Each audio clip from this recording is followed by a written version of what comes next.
வெற்றியை போக விடாமல் பண்ண சொல்லி அவங்க ஆளுங்களுக்கு ஃபோன் பண்ணி சொல்லிவிட்டு அவர் ஒரு பக்கம் வந்துட்டு அந்த செல்ஃபோன் கடைக்கு கிளம்புறாரு. அதாவது இங்கே துளசியோட அப்பா கொடுத்துருந்த செல்ஃபோன் அந்த கடைக்கு வந்துட்டு போகிறாரு. அதே கடைக்கு வந்துட்டு இவங்க துளசியும் வெற்றியுமே போகிறாங்க. எப்படின்னு பார்த்திங்கன்னா, துளசிக்கு வந்துட்டு அஞ்சலி ஹெல்ப் பண்ணுவாங்க. அவங்க வீட்டில் இருக்க இதுவெல்லாம் செக் பண்ணி பார்த்துட்டு ஃபோனோட பில் பார்த்துட்டு, இந்த கடையில் தான் அப்பா ஃபோன் ரிப்பேர் கொடுத்துருக்காரு, நீங்கள் அந்த கடைக்கு போங்க அப்படின்ற மாதிரி சொல்லி இது பண்ணுறாங்க. சரி நாங்கள் போய் பார்க்கணுன்னு இவங்க போகிறாங்க. கரெக்டாக மகேஷ் அங்கே போயிட்டு யோன்னு சொல்லிவிட்டு அந்த கடைக்காரங்கிட்ட பேசுகிறதுக்கு போகிறாங்க. அதுக்குள்ளேயும் இவங்க வந்துட்டாங்கன்னு சொல்லி போய் மறைஞ்சிக்கிறாரு. அப்போ துளசி வந்து இந்த மாதிரி இந்த ஃபோன் பில் இங்கே இருக்குது பாருங்கள், நீங்களா ஃபோன் கொடுத்தீங்கன்ற மாதிரி கேட்குறாங்க. இல்லை, தெரிஞ்சவங்க கொடுத்தாங்கன்ற மாதிரி சொல்கிறாங்க. அவர் தான் வந்து கொடுத்துட்டு ஃபோனு வேறு ஒரு ஃபோன் கொடுத்தேன் ஆல்டர்னேட்டிவாக, இது ரெடியாகிறதுக்கு 2 நாள் ஆகும்னு சொன்னனால வந்து வாங்கிக்கிறேன்னு சொல்லிட்டு போனார். நான் ஃபோன் பண்ணாலும் எடுக்கவே இல்லை. சரின்னு சொல்லிவிட்டு நானும் விட்டுட்டேன். அப்புறமா இப்போ தான் வந்துட்டு வாங்கிட்டு போனார், கொஞ்ச நேரத்துக்கு முன்னாடி தான் வந்து போனார் அப்படின்னு சொல்கிறாங்க. அவர் எப்படி இருப்பார் என்ன ஏதுன்னு வெற்றி கேட்குறாங்க.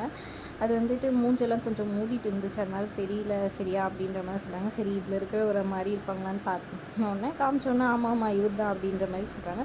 சரி ரொம்ப தேங்க்ஸ்ன்னு சொல்லிவிட்டு அங்கேருந்து வெற்றி வந்து அப்பா தான் இப்போ வந்து வாங்கிட்டு போயிருக்காருன்ட்டு துளசியும் வெற்றியும் வந்துட்டு அவரை ஃபாலோ பண்ணலான்னு போகிறாங்க. அவர் மாதிரியே ஒருத்தர் முக்காடு போட்டுன்னு அந்த ப்ளூ கலர் சட்டையை போட்டுக்கிட்டு போகிறாங்க. மகேஷ் இதை கேட்டுட்டு உடனே எப்படியாவது மாமா வந்துட்டு நம்ம கண்டுபிடிச்சாகணும்னு சொல்லிட்டு இவர் ஒரு பக்கம் ஃபாலோ பண்ணிட்டு போயிட்டுருக்காங்க. இப்படி ஃபாலோ பண்ணிட்டு போயிட்டுருக்கும்போது அஞ்சலி என்னாச்சுக்கான்னு சொல்லி கேட்க, இந்த மாதிரி அப்பா வந்து வாங்கிட்டு போனாரா, அப்பா மாதிரியே ஒருத்தர் போயிட்டுருக்காரு, அவரை தான் ஃபாலோ பண்ணிட்டு போயிட்டுருக்கோன்னு அப்படியாக்கான்னு சந்தோஷப்படுறாங்க. சரி நீ அம்மாவுக்கு சொல்லி இதை பற்றின்னு சொல்லிட்டு ஃபோனை வச்சுறாங்க. உடனே அஞ்சலி போய் அவங்க அம்மா கிட்டே வந்துட்டு இந்த மாதிரி அப்பாவை பார்த்தாங்களா, அப்பா மாதிரியே இருக்குதுன்னு சொல்லிட்டு ஃபாலோ பண்ணிட்டு போயிருக்காங்க, ஆனால் அது அப்பாவான்னு கன்ஃபார்ம் பண்ணல அப்படின்னு சொல்ல, எனக்கு அப்பாவை பார்க்கணும் போல இருக்குடி, வாடி போய் பார்க்கலன்னு சொல்லிட்டாங்கம்மா.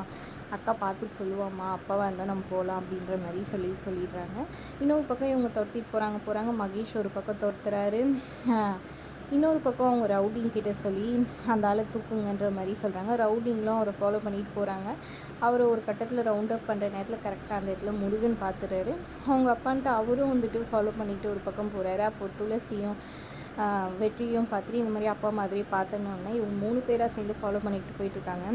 கரெக்டாக இங்கே ஒரு பில்டிங்குள்ளே அவர் போயிடுறாரு. அந்த முகத்தை மறைச்சிட்டு போனவர் மகேஷோட ஆளுங்க வந்துட்டு அவரை ஃபாலோ பண்ணிட்டு போயிட்டு இந்த மாதிரி அந்த ஆள் அந்த பில்டிங்குள்ளே வந்துட்டா, நீங்கள் அங்கே வாங்கன்னு சொல்கிறாங்க. சரி ஓகே வந்துடுன்னு சொல்லிட்டு ஃபோனை இப்படி இது பண்ணிவிட்டு திரும்புறாரு. பார்த்தா இவங்க 3 பேரும் வெற்றி, துளசி, முருகன் 3 பேரும் இவரை பார்த்தோன்னே ஷாக் ஆகி போயிட்டு, நீங்கள் எங்கேன்னு கேட்க, மாமன் இங்கே இருக்கிறது தான் எங்களுக்கு நியூஸ் வந்துச்சு, அதனால தான் வந்தேன் வாங்க போய் செக் பண்ணலான்னு அந்த பில்டிங்குள்ளே போய் அங்கே இங்கேன்னு சுற்றி தேடிட்டு இருக்காங்க. ரவுடிங் ஒரு பக்கம் போய் இவங்க ஒரு பக்கம் போய் தேடிட்டு இருக்காங்க. கரெக்டாக வந்துட்டு அந்த மூஞ்சி மறைச்சிக்கிட்டு போனவர் வந்துட்டு அங்கே இருக்கிறாரு ஒழிஞ்சிக்கிட்டு.